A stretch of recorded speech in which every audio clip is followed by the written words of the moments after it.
자, 우리가 5월에 들어와서 행복한 가정에 대해서 반복해서 계속 이 말씀을 좀 나누고 있는데, 특별히 어버이 주일을 맞이해서 오늘 말씀의 주제는 효도입니다. 효도예요. 자, 그래서 효도에 대해서 우리가 성경적인 효도가 무엇이냐라고 하는 것을 우리가 함께 말씀을 나눌 텐데요. 한국은 유별나게 효도에 대해서 강조하는 민족들 가운데 하나입니다. 오히려 이제 서방 국가보다는 이제 동양 쪽에서 더 이 효를 많이 강조하죠. 어떻게 보면 이 효에 대한 개념이 사실 한국 문화 안에서는 유교라고 하는 어떤 전통적인 어떤 그런 사상 가운데서 굉장히 영향을 많이 받아 있어요. 그래서 유교의 영향을 받아서 세워져 가는 어떻게 보면 한국 문화 안에서 효라고 하는 것은 굉장히 중요한 부분을 이제 맡고 있지요. 그래서 예전 같은 경우에는요, 부모님이 주신 몸이다라고 해서도 머리카락도 자르지 않을 정도로 그 효에 대해서 굉장히 생각을 했어요. 그래서 남자들 같은 경우에도 평생 머리를 자르지 않고 상투를 틀어서 올렸거든요. 그래서 심지어 이제 개화기가 넘어가면서 일제치하 되면서 단발령이 내려지고 막 이런 일들이 있었잖아요. 그랬을 때 많은 사람들이 내 머리가 잘려나가는 것 그 자체를 스타일의 문제 때문이 아니에요.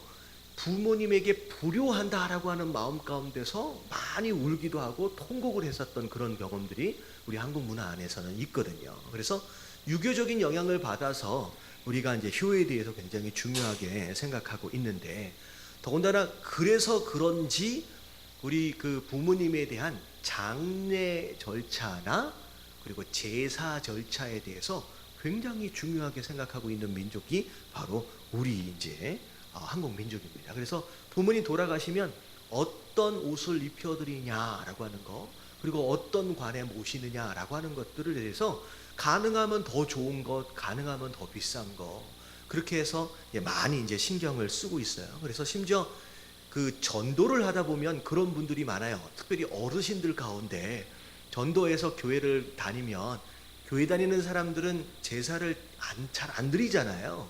그러니까 제사를 안 드린다라고 하는 것으로 말미암아 어르신들이 뭐라고 얘기하면, 그러면 내 제사는 누가 드려주냐라는 거예요. 혹시 그런 경험도 혹시 있으세요? 어른들 전도하다 보면. 그러니까 내 제사를 누가 드려주냐라고 하는 이유 때문에 이제 전도가 어렵고 교회 나오시지 않은 어르신들이 많이 있거든요. 근데 이런 장례와 제사 절차에 이제 숨겨져 있는 특별한 이제 문화를 우리가 좀 살펴볼 필요가 있다라고 하는 것이죠. 자, 결론서부터 이야기를 할게요. 결론서부터. 특별히 장례, 제사. 그러면 제사를 아주 근사하게 상을 차려가지고 드린다. 그러면 그게 부모님을 위한 효도일까요? 효도가 아닐까요? 여러분, 오늘 제목에 나와 있잖아요. 여러분, 근사한 제사상이 효도가 되어질 수가 없다라는 거예요. 자, 효도는 언제 하는 거예요? 네, 부모님께 효도하는 것은 살아계실 때 하는 거예요. 지금 여기 어르신들 몇 분 계시는데 나는 죽은 다음에 제사상 근사하게 받고 싶다라고 하시는 분 계세요. 그럼 그건 효도가 아니에요. 그러면 효도는요, 언제 해야 되는 것이냐? 살아계실 때 하는 거예요. 여러분, 제사상을 아무리 근사하게 차려놓았다라고 할지라도 여러분, 제사상 여러분 돌아가신 분이 와서 드실 수가 없어요. 여러분, 결국은 누가 먹는 거예요? 차려놓은 거. 살아있는 여러분, 산 사람이 먹는 거예요. 그래서 첫 번째 내용은 뭐냐면, 효도는 돌아가신 다음에 하는 게 아니라 살아계실 때라고 하는 것이 바로 효도다라고 하는 것이죠. 근데 왜 유독 한국 민족, 특별히 유교의 영향을 받은 이 이제 동양 이제 민족들이 왜 이 제사나 장례나 이런 부분들에 신경을 많이 쓰느냐? 여러분, 이걸 알아야 돼요. 자, 유교에 독특한 신관이 있어요. 그러니까 신관, 그러니까 신에 대해서 어떤 개념을 가지고 있느냐라고 하는 게 있거든요. 여러분, 이런 겁니다. 살아계실 때의 부모님은 나이가 들어가면 들어갈수록 병들고 아프고 무능해질 수밖에 없어요. 그렇잖아요. 그러니까 살아계신 부모님은 시간이 지나면 지날수록 무능해져 가는 거예요. 그렇기 때문에 어떻게 보면 오히려 어렸을 때는 부모님이 우리를 돌봐주셨지만 나이가 들어가면 들어갈수록 누가 누구를 돌봐줘야 되는 상황이 되느냐? 자녀된 자들이 부모를 돌봐야 되는 상황이 되는 거예요. 그래서 좀 이제 안 좋은 자녀들 같은 경우에는 그렇게 되어져 가는 부모님을 심지어 귀찮아하거나 무시하는 경향들이 많이 나타나기 시작합니다. 왜냐하면 부모님은 더 기능이 없어져 가니까.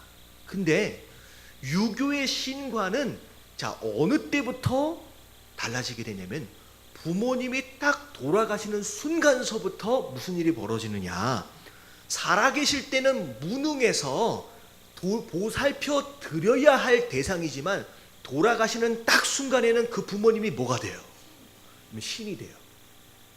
유교의 신관입니다. 돌아가시는 딱 그 순간에는 신이 돼요. 뭐 할 수 있는 능력을 가진 신? 살아있는 자, 살아있는 자녀들을 축복하고 돌봐줄 만한 그런 능력을 가진 신이 돼버리는 거예요. 그러니까 살아있을 때는 잘 보살펴드리지 못하고 딱 돌아가시는 순간 그 제사와 장례와 여기에다가 어마어마한 투자를 하는 이유가 뭐냐면 돌아가시는 순간서부터 뭐가 되는 거예요? 나를 축복할 수 있는 신이 돼버리는 거예요. 그러니까 어떻게 보면 딱 그것만 딱 놓고 보면 결국은 부모님에게 감사하는 모습으로 드려지는 제사와 장례가 아니라 누가 누굴 위한 거예요? 내가 나를 위해서.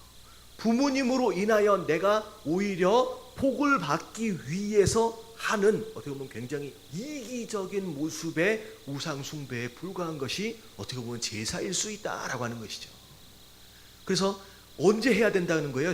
이제 살아계실 때 하는 거예요. 돌아가실 때 이 잘못된 신관을 가지고 살아있을 때뿐만 아니라 돌아가셔서까지도 자녀가 부모님을 이용하려고 하는 그러면 이런 잘못되고 이기적인 마음들은 이건 불편한 것이다 라고 하는 것이죠. 자 그러면 자 기독교에서 이야기하고 있는 효는 과연 어떤 것이냐? 그러면 성경을 잘 들여다보면 부모님이 돌아가신 다음에 어떻게 해야 한다라고 하는 것에 대한 내용은 성경 그 어디에서도 나오지 않아요. 돌아가신 다음에 어떻게 해야 한다라고 하는 내용은요 성경 안에 그 어디에서도 찾아볼 수가 없어요. 효는 언제 하는 것이다? 살아계실 때까지가 기회다라고 하는 거예요. 여러분 부모님 살아계실 때 그때 효도하시게 되길 주님의 이름으로 축원합니다.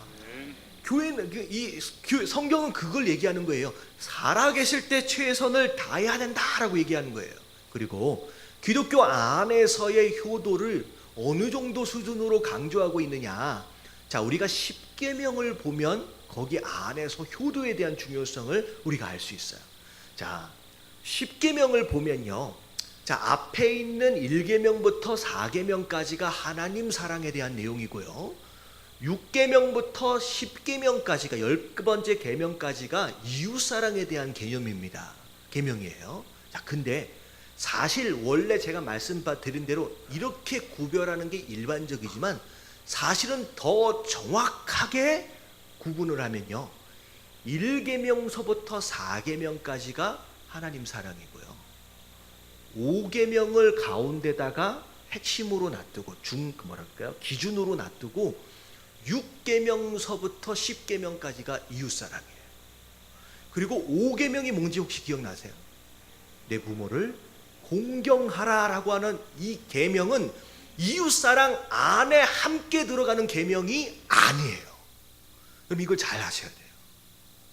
그냥 이웃사랑하라고 하는 그 6개 계명들 가운데 하나로 부모님을 공경하라는 내용이 아니라 앞에 하나님 사랑과 뒤에 이웃 사랑을 연결하는 가교 역할을 하는 게 바로 뭐예요?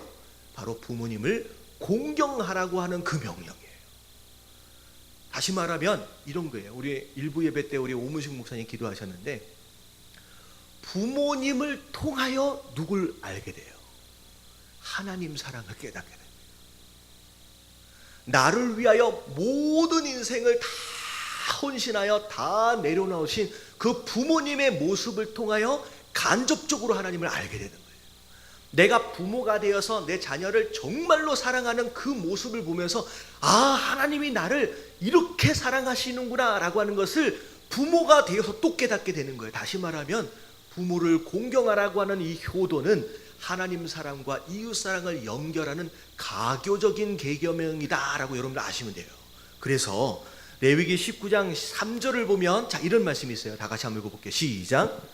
너희 각 사람은 부모를 경외하고 나의 안식일을 지키라. 나는 너희의 하나님 여호와이니라. 자, 부모님을 경외하고 나의 안식일을 지키라. 안식일을 지킨다라고 하는 것은 하나님을 섬기는 것인데 이 하나님을 섬기는 것과 더불어 부모를 뭐 하는 거? 경외하는 것이 함께 동반하여 말씀 안에 나와요. 근데 이게 제일 신기한 단어가 뭐냐면요, 여러분 부모를 뭐 하래요? 여러분 이 경외라고 하는 단어는요, 영어로 얘기하면 fear이라고 하는 단어예요. 두려워한다라고 하는 이 단어는요, 성경 안에 누구에게만 써져 있느냐? 하나님께만 해당되는 단어예요.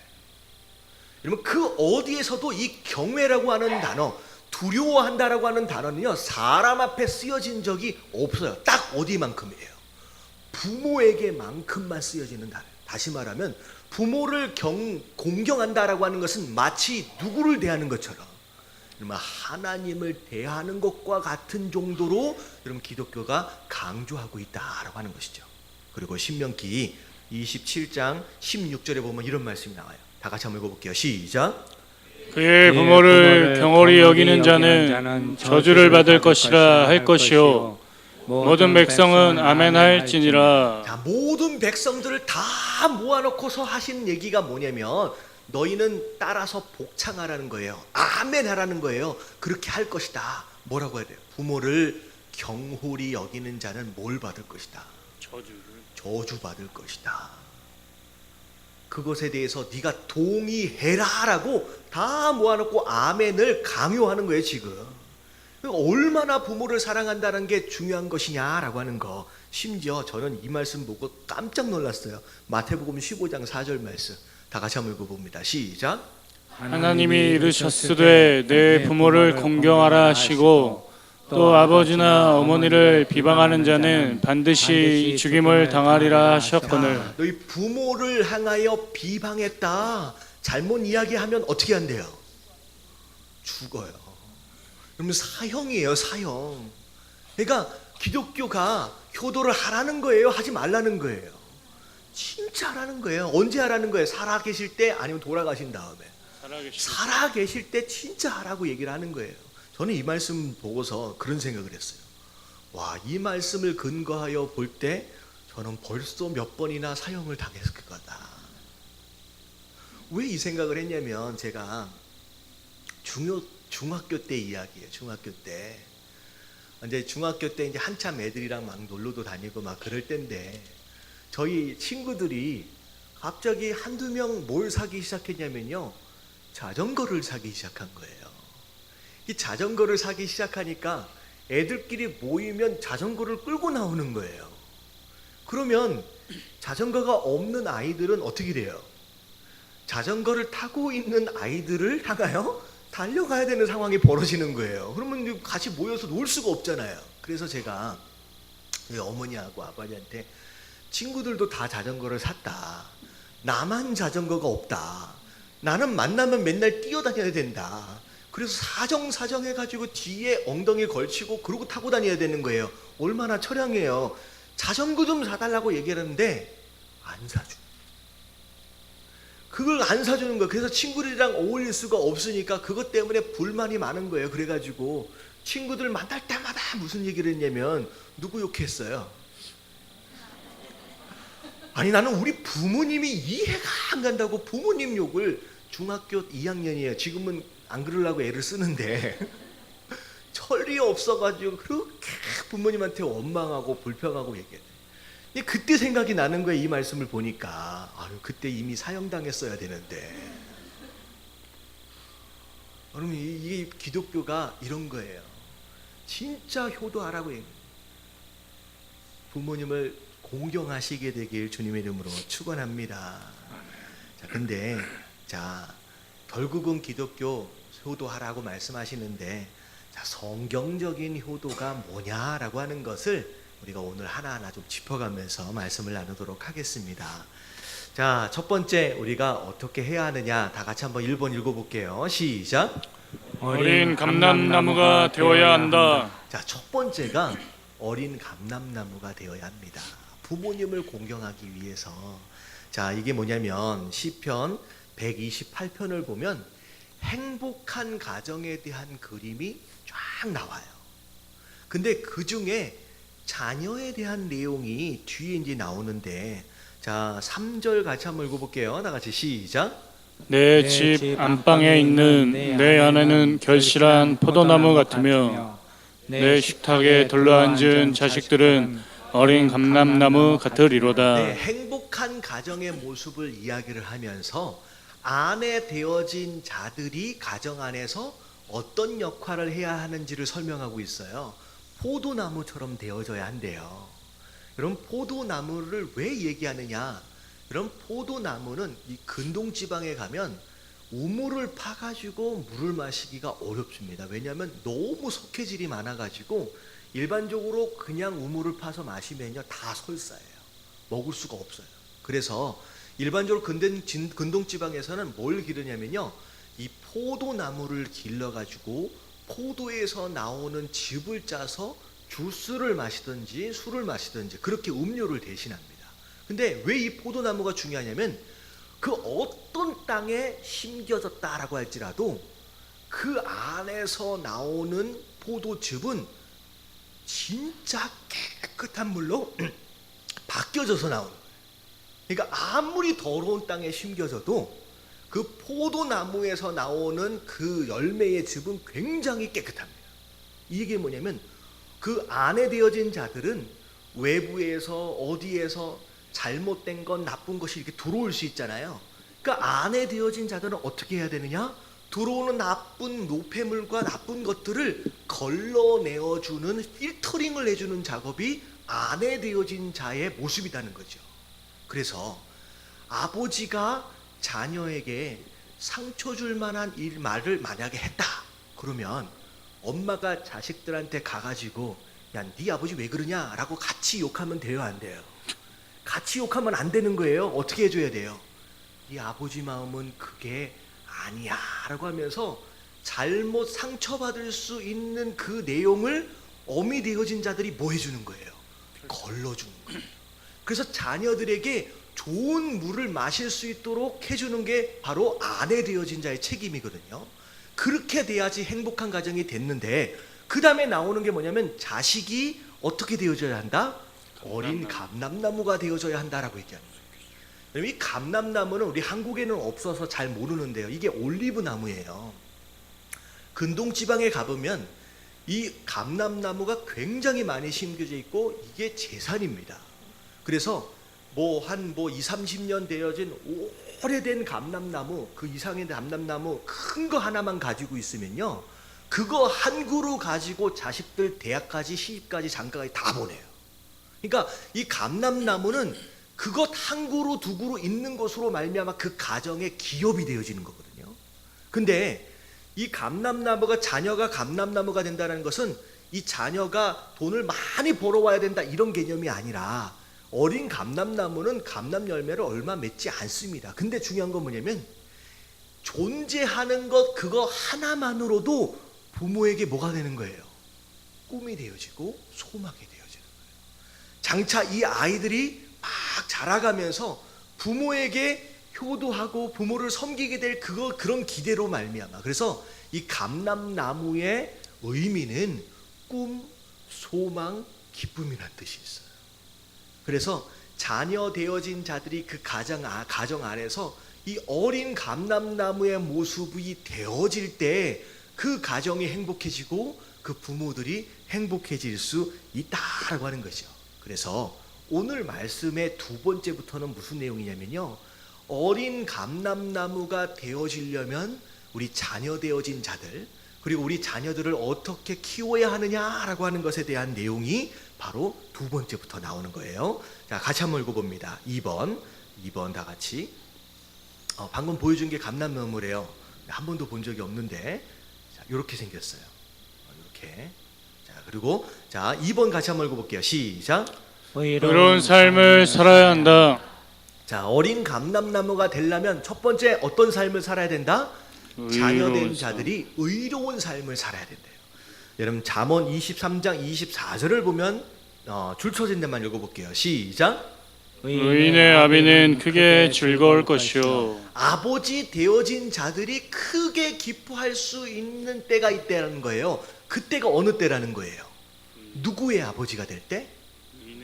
의인의 아버지. 그러니까 내 자녀들이 의인 되어진 삶을 살 때 그때 아버지 되어진 자들이 크게 기뻐할 수 있다는 거죠. 자, 이게 무슨 뜻이냐? 여러분, 의인이라고 하는 것은 착한 사람을 이야기할 수 있지만 성경적으로 보면 하나님 뜻 안에서 올바로 살아가는 삶의 모습을 의미합니다. 자, 이걸 제가 이렇게 설명을 할게요. 여러분, 아버지 되어진 자, 이제 어머니 되어진 자로서 자식이 있는데 맨날 밖에 나가서 이상한 친구들이랑 어울려요. 그러고 나서 중간중간 들어와서 하는 내용이 이야기가 뭐냐면, 아버지 걱정 마세요. 곧 대박 날 것 같아요. 자, 이것만 제가 풀리면 제가 아버지 집 사주고요, 제가 차 사주고요, 다 해드리는 대로 다 해줄게요. 뭐 하려고 그러는데, 물어보진 마세요. 제가 다 생각이 있거든요. 여러분, 그러면요, 그 아버지 된 자가, 어머니 된 자가 기뻐요? 걱정돼요? 여러분, 그건 부모에게 기쁨이 되는 게 아니에요. 걱정만 되는 거예요. 여러분, 부모는요, 자녀가 대박 나가지고 뭘 하는지도 모르겠는데 이상한 애들하고 돌아다니면서 대박 나가지고 어마어마하게 용돈 주는 거, 여러분, 그걸 원하진 않죠.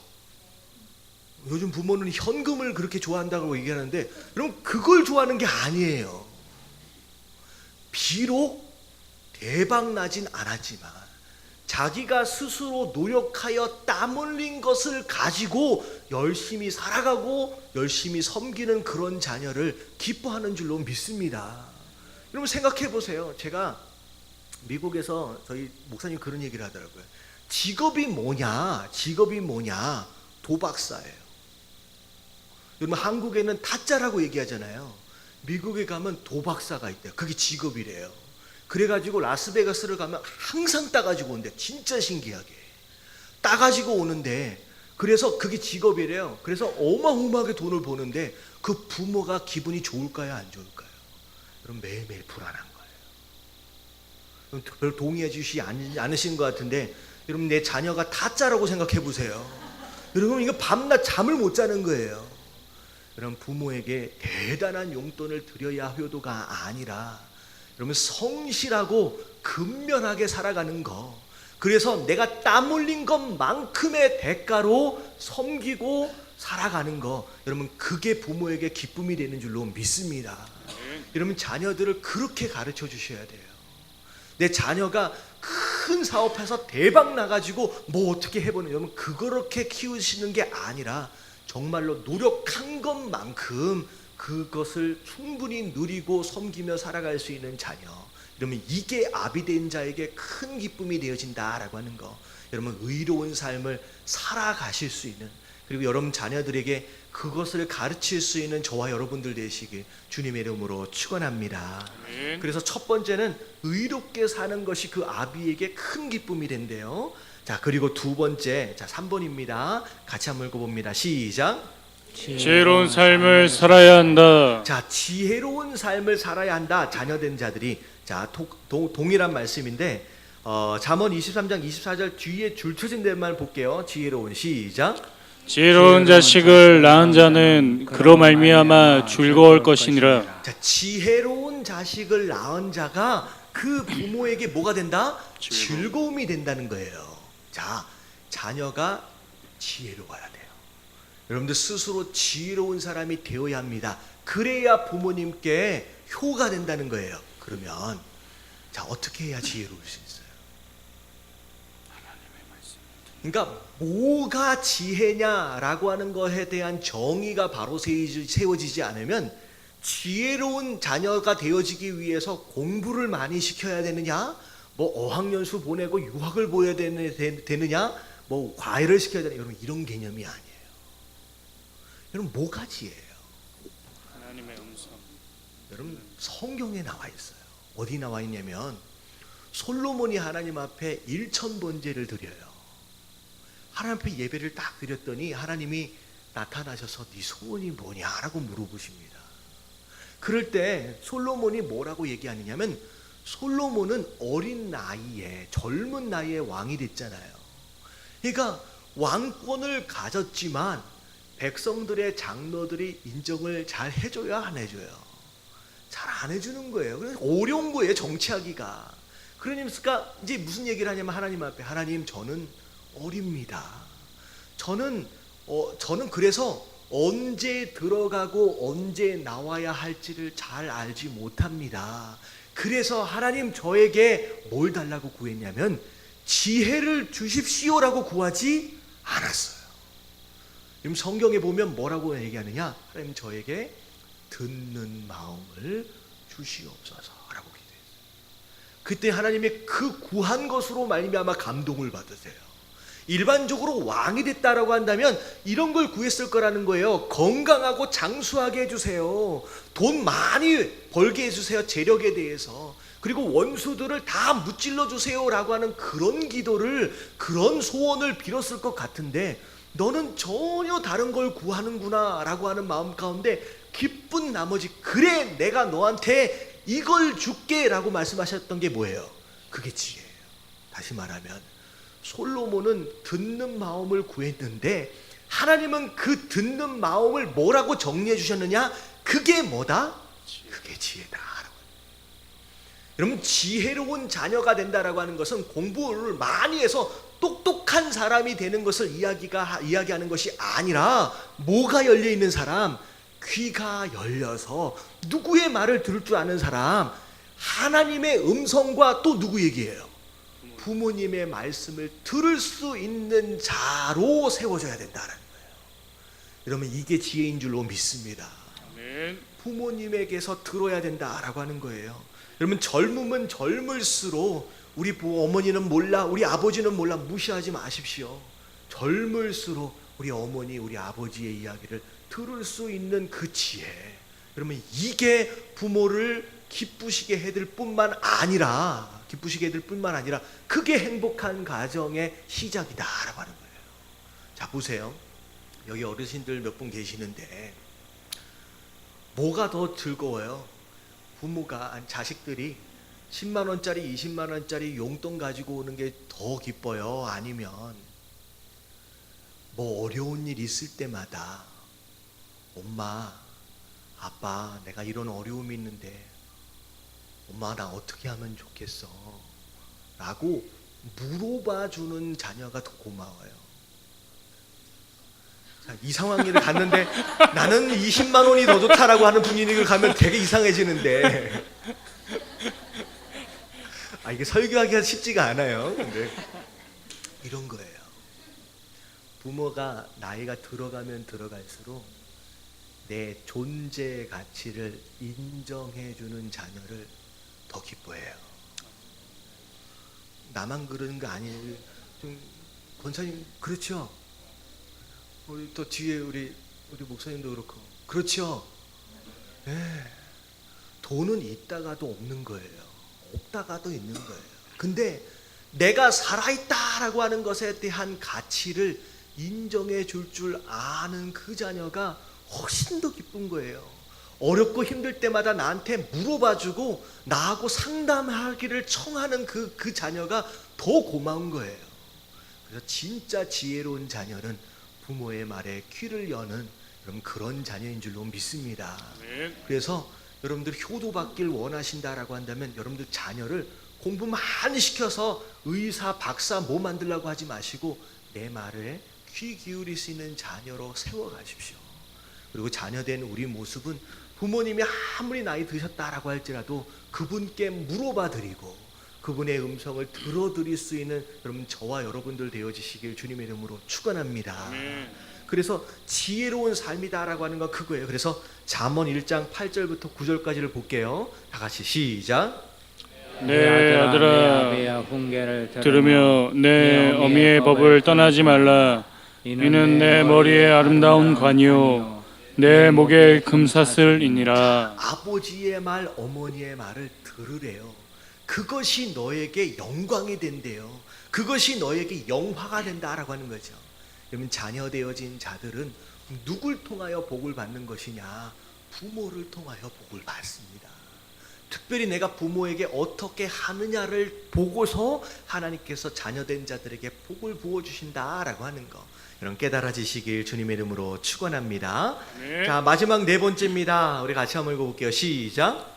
순종하는 삶을 살아야 한다. 자, 기껏 들었는데 뭐 하지 않으면 도루묵이에요.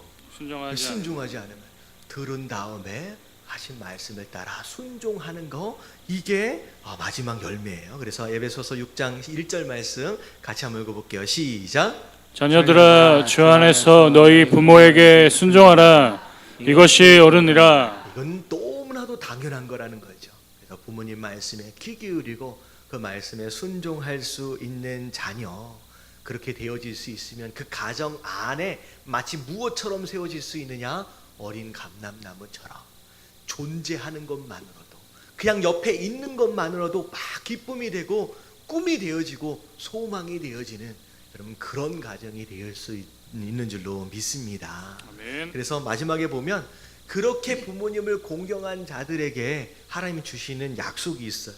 자, 에베소서 6장 2절부터 3절까지 말씀 같이 읽겠습니다. 시작. 내 아버지와 어머니를 공경하라. 이것은 약속이 있는 첫 계명이니 이로써 내가 잘되고 땅에서 장수하리라. 자, 부모님을 공경하래요. 이건 약속이 있는 계명이래요.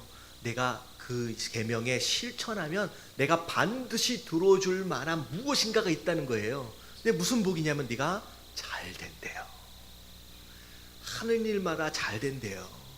여러분 이 복을 받으시길 주님의 이름으로 축원합니다. 아멘. 되는 것마다 잘 된다는 거예요. 근데 중요한 건 뭐냐면 이것도 잘 되고 저것도 잘 되고 있는데 금방 죽어버려.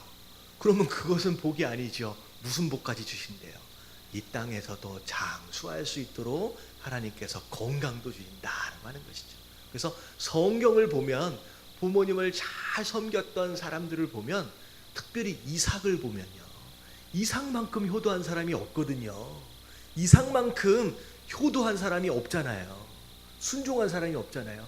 아버지가 자기를 제물로 바치려고 했음에도 불구하고 그 제물 제단 위에 올라가기까지 했던 그 자식의 모습. 결국은 이삭이 파는 곳마다 우물이 터지고요, 오래오래 사는 그 축복을 받았다라고 하는 거 여러분 기억하신 가운데, 여러분 부모 되어진 자들로서, 여러분 자녀 되어진 자들로서, 이런 가정 안에 이런 이렇게 어린 감람나무로서 아름답게 세워져 갈 수 있는 저와 여러분들 되어지시길 주님의 이름으로 축원합니다. 네. 그래서 자, 감람나무 되어지려면 제가 세 가지 말씀드렸어요. 뭐 하셔야 된다 우리 자녀들이.